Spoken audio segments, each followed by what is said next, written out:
जय माता दी सभी को। आपके अपने इस एस कहानियाँ चैनल में आप सभी का स्वागत है। माँ सिद्धिदात्री आप सभी पर अपनी कृपा बनाए रखें। नवरात्रि के 9वें दिन माँ दुर्गा के सिद्धिदात्री स्वरूप की पूजा अर्चना की जाती है। जैसा कि इनके नाम से ही स्पष्ट है कि माँ सिद्धिदात्री सभी प्रकार की सिद्धियों को देने वाली हैं।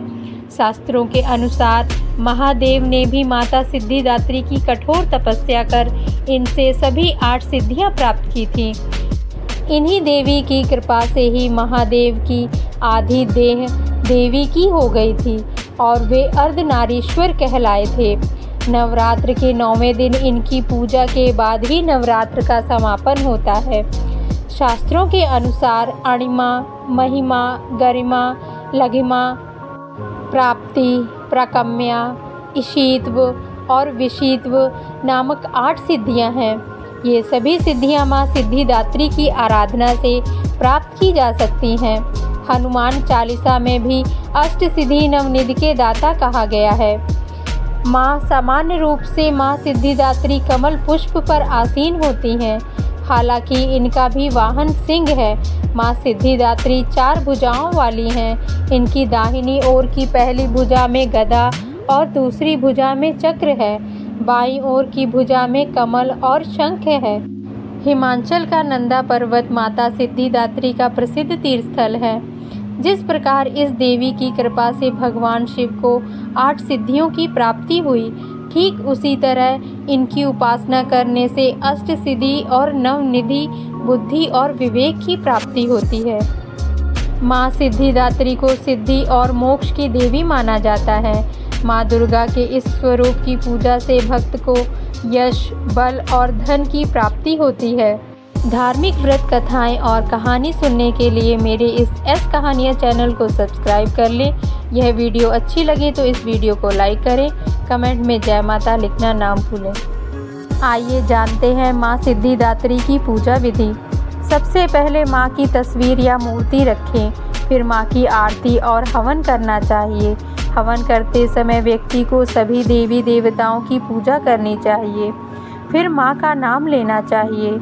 इस दौरान दुर्गा सप्तशती के सभी श्लोक मंत्र पढ़ने चाहिए। इन मंत्रों के साथ ही आहुति दें। माँ के बीज मंत्र का 108 बार जाप करें। भगवान शंकर और ब्रह्मा जी की पूजा करें। फिर माँ की आराधना करें। माँ को प्रसाद चढ़ाएं। सभी लोगों को प्रसाद भी बांटें। माँ सिद्धिदात्री को मौसमी फल, चना, पूड़ी, हलवा, खीर और नारियल बहुत प्रिय है। नवमी के दिन माँ सिद्धिदात्री को इन चीज़ों का भोग लगाने से वह बहुत प्रसन्न होती हैं। माँ सिद्धिदात्री को बैंगनी और सफ़ेद रंग प्रिय है। इस दिन माँ सिद्धिदात्री को सफ़ेद या बैंगनी रंग के वस्त्र अर्पित करना बहुत अच्छा होता है। इसके अलावा महानवमी को बैंगनी या सफ़ेद रंग के कपड़े पहनना बहुत शुभ होता है। यह रंग आध्यात्म का प्रतीक माना जाता है। महानवमी के दिन कन्या पूजन करना बहुत ही शुभ फलदायी माना जाता है। इस दिन कन्या पूजन करने से पहले साफ जल से कन्याओं के पांव धोएं। उसके बाद पैर छूकर आशीर्वाद लें। फिर कन्याओं को कुमकुम का तिलक लगाकर कलावा बांधें। उसके बाद कन्याओं को चुनरी और चूड़ियाँ पहनाएं। उसके बाद कन्याओं को भोजन कराएं। फिर दक्षिणा और उपहार देकर कन्याओं के पांव छू के आशीर्वाद लें। अंत में माता रानी का ध्यान कर क्षमा प्रार्थना करें। आइए सुनते हैं माँ सिद्धिदात्री की व्रत कथा। नव दुर्गाओं में माँ सिद्धिदात्री अंतिम है। अन्य 8 दुर्गाओं की पूजा उपासना शास्त्रीय विधि विधान के अनुसार करते हुए भक्त दुर्गा पूजा के 9वें दिन इनकी उपासना में प्रवृत्त होते हैं। इन सिद्धिदात्री माँ की उपासना पूर्ण कर लेने के बाद भक्तों को और साधकों को लौकिक, परलौकिक सभी प्रकार की कामनाओं की पूर्ति हो जाती है। सिद्धिदात्री माँ के कृपा पात्र भक्त के भीतर कोई ऐसी कामना शेष बचती ही नहीं है जिसे वह पूर्ण करना चाहे। वह सभी संसारिक इच्छाओं, आवश्यकताओं और सप्राहों से ऊपर उठकर मानसिक रूप से ही माँ भगवती के दिव्य लोकों में विचरण करता हुआ उनके कृपा रस पीयूष का निरंतर पान करता हुआ विषय भोग शून्य हो जाता है। माँ भगवती का परम सानिध्य ही उसका सर्वस्व हो जाता है। इस परम पद को पाने के बाद उसे अन्य किसी भी वस्तु की आवश्यकता नहीं रह जाती। माँ के चरणों का यह सानिध्य प्राप्त करने के लिए हमें निरंतर नियम निष्ठ रहकर उनकी उपासना करनी चाहिए। माँ भगवती का स्मरण, ध्यान, पूजन हमें इस संसारिक की असारता का बोध कराते हुए वास्तविक परम शांतिदायक अमृत पद की ओर ले जाने वाला है।